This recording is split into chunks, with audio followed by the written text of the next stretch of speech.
আত্মবিশ্বাস এমন একটি বিষয় যার মাধ্যমে পৃথিবীর সকল প্রকার কঠিন থেকে কঠিনতম কাজকে সম্পন্ন করে তোলা সম্ভব। যদি নিজের প্রতি সঠিক আস্থা ও বিশ্বাস অর্জন করা যায়, তাহলে কোনো কিছুই তোয়াক্কা না করে নিজের মনের ইচ্ছা পূরণ করে নেওয়া যেতে পারে। জীবনে সাফল্য লাভ করার যতগুলি সাধনের কথা বলা হয়েছে, তার মধ্যে বিদ্বানরা 5টি সাধনকে প্রধান স্থান দিয়েছেন। যে ব্যক্তি তার নিজের জীবনে এই 5টি সাধনের সমাবেশ করে নিতে পারে, তার পক্ষে যে কোনো পরিস্থিতিতে নিজের মনোবাঞ্ছিত সাফল্যকে বরণ করে নেওয়া সম্ভব। এই 5টি সাধনা সম্পর্কে এবার আমরা বিস্তারিতভাবে আলোচনা করব। 1. পরিশ্রম।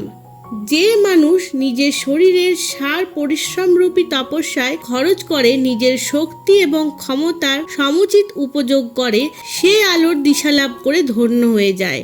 সক্রিয়তায় জীবন আর নিষ্ক্রিয়তায় মৃত্যু। পরিশ্রম করা থেকে বিরত হয়ে আলস্য ও প্রমাদে পড়ে থাকা মানুষকে জীবিত বলা যায় না। 2. আত্মবিশ্বাস ও আত্মত্যাগ। আত্মবিশ্বাস এবং আত্মনির্ভরতায় অক্ষম ব্যক্তিকে কেউ সহায়তা কিংবা সহযোগিতা করে না। নিয়ম হলো, মানুষ একমাত্র তাকেই সহায়তা করে যে নিজের সহায়তা নিজেই করতে প্রস্তুত থাকে এবং যার হৃদয় আত্মবিশ্বাসের ভাবনায় পরিপূর্ণ থাকে। কিছু পেতে গেলে কিছু দিতে হয়। যে দেয় সে পায়। যদি কেউ ভাবে সে জগতের কাছে শুধু পেয়েই যাবে কিন্তু কিছুই দেবে না, তাহলে তেমন স্বার্থপর ও সংকীর্ণ মনোবৃত্তির মানুষটির পক্ষে এই আদান প্রদানের ভিত্তিতে সঞ্চালিত পৃথিবীতে এক পাও এগানো সম্ভব নয়। সুতরাং সাফল্য লাভ করা অথবা তার সম্ভাবনাগুলিকে সুনিশ্চিত করে তোলার জন্য যে কোনো আবশ্যক ত্যাগ স্বীকার করতে প্রস্তুত থাকা চাই। 3.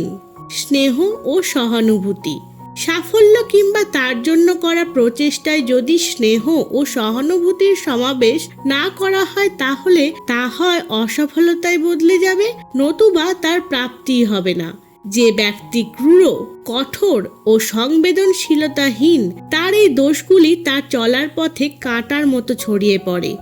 উন্নতি এবং বিকাশের পথে চলতে যারা ইচ্ছুক, তাদের স্নেহ এবং সহানুভূতি নিয়ে চলতে হয়, যাতে তার প্রতিদানে তারাও যেন স্নেহ ও সহানুভূতি লাভ করে এবং তাদের চলার পথ প্রশস্ত হয়ে ওঠে। 4. সাহস এবং নিয়মানুবর্তিতা। ভীরুদের মধ্যে এক পাও এগিয়ে চলার সাহস থাকে না। সে প্রতি পদক্ষেপে বিপত্তি এবং কঠিন পরিস্থিতির আশঙ্কা করে। সাফল্যের পথে অসাফল্যের ভয় থাকা স্বাভাবিক। ভীরু ব্যক্তিরা এই অজ্ঞাত অথবা অসম্ভাব্য অসাফল্যের ভয়ে নিজেদের অভিযান শুরুই করবে না। যে শ্রেয় পথের সূত্রপাত আদেও করা হয় না, তার কোনো পরিণামও সম্ভব নয়। 5. প্রসন্নতা এবং মানসিক ভারসাম্য। শরীরযাত্রার জন্য জীবনের যতটা প্রয়োজন, সাফল্য লাভের জন্য প্রসন্নতারও ততটাই প্রয়োজন থাকে।